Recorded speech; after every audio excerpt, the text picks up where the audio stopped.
Juan Kapitulo 6, versikulo 35. Si Jesus miingon kanila, "Ako mao ang pan nga naghatag sa kinabuhi.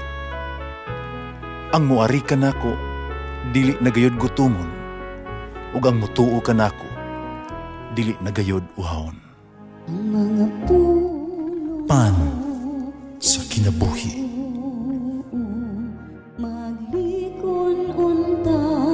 Sa mong pagtuo o gagakakabi sa pagtuman sa imong mahal nga kasuguan. Ang Ginoo manaakan ninyo. Santos Ebanghelyo sumala ni San Marcos.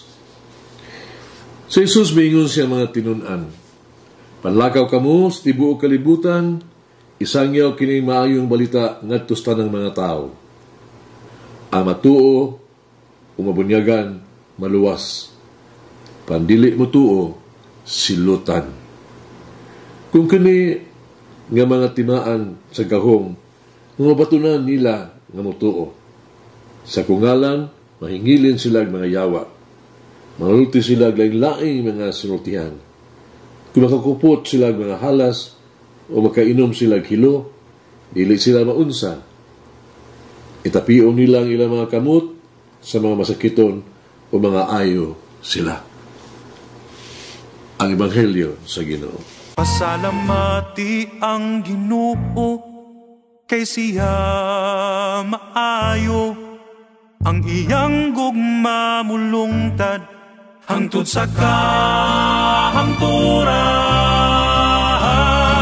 Pasalamati ang Diyos sa tanang mga Diyos, ang iyang gugma malungtaron. Pasalamati ang Ginoo sa mga Ginoo, ang iyang gugma balungtaron.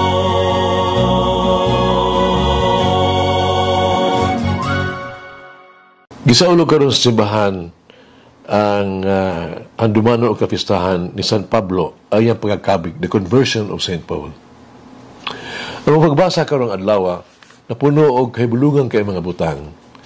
Din ang usa mao ang dako kay hitabo sa kausaban sa conversion ni San Pablo sa dalan paingon sa Damascus. Kay hitabo nga atong gihandom karong adlaw. Adun hitabo kang Saulo. Usa ka radikal kaayo. Diha napag-o ang iyang pagkatao, iyang kinabuhi. Usa ka pagkabuta nga kahayag o pagkatumba kaniya o nagbuta kaniya o ni ana higayuna si Saulo na himong Pablo.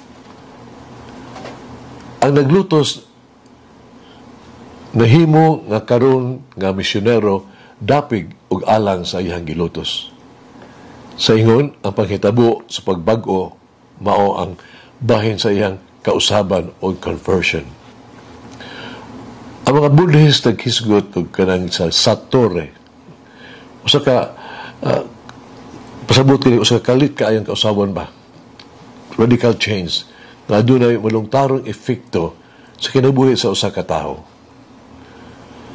Ang karaang tao, the old man in us, minaagi ni ining mahimong daw magic nga mausab o mabag-o dayon.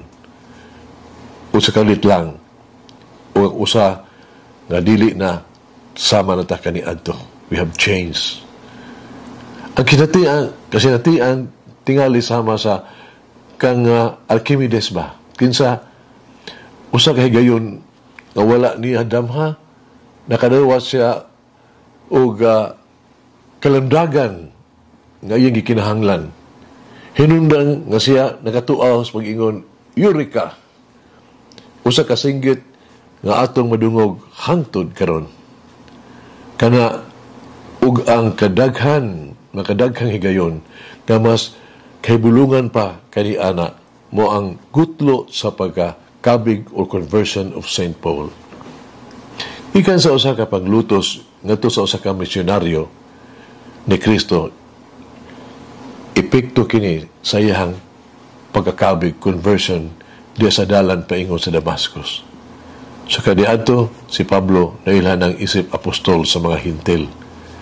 Di lang siya sa mga Hudiyo, kundi labaw pa na ana, nahimo siyang apostol sa kalalaing katawhan sa tibuok kalibutan. Diadto si Pablo sa walay kakapoy sa pagtudlo, paorganisar sa mga komunidad, nahimo daw binhi sa pagpalambok sa Kristohanong katilingban. Kaya lamang usa ka talagsaon nga kalampusan, giyon sa ni paghimo ni San Pablo o sa mga kauban. Buong paswala ang kasulatan, lakaw ngadto sa tibuok kalibutan, isangyaw ang Ebanghelyo ngadto sa tanang binuhat. Mihingon si Jesus sa iyang mga tinunan, ang ilang mga buhat, giubanan sa mga katingalahan kay mga ilhanan. O kining tanan na hitabo tungod sa dili makita nga kamot sa Dios pinaagi sa Espiritu. Kini mga ilhanan magauban sa tanan nga mutuo. Pangpaniya sa akong ngalan sila magpapahawa sa mga yawa, sila magsulti og mga bag-ong pinulungan, uban pa, ipandog ilang ilaha mga kamot sa mga masakiton ug sila mga ayo. Kini og daghan pa kaayo mga milagro mahitabo bisan pa sa tuang panahon gani karon. Apan ang kondisyon mao nga kinahanglan natong talikdan nga nang atong nangagi og walay pagduha-duha, tugutan nato ang kamot sa Dios nga magbag-o ug mag-umol sa tuang kinabuhi sa hingpit. Usa kini dili lamang buhat sa tao, usa ka butang nga dili madala sa bug-os nga tawhanong paningkamot. Tungod kay walay usa niini nga posible kun wala ang Dios. Hagit, in what way do I find embracing the cross difficult or rewarding? How have I experienced conversion in my life?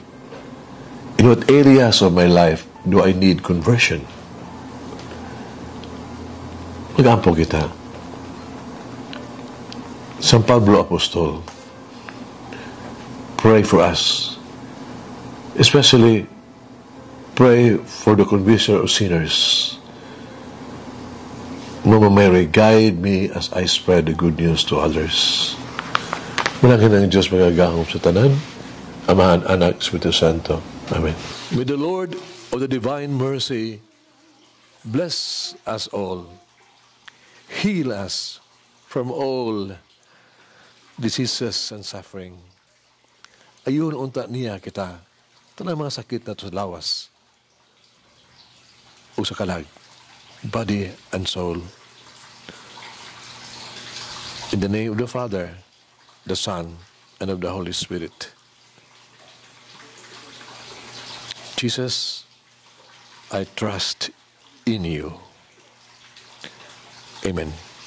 Whoever eats the bread of life will never hunger, says the Lord. Kay galaan inyong nabati ang pagpaambit ug hamubong pamalandong sa pulong sa Dios pinaagi sa tulumanon pan sa kinabuhi nga gidumala ni Monsignor Daddy Silva. Hangtod na usab sa sunod higayon, daghang salamat. The bread of life.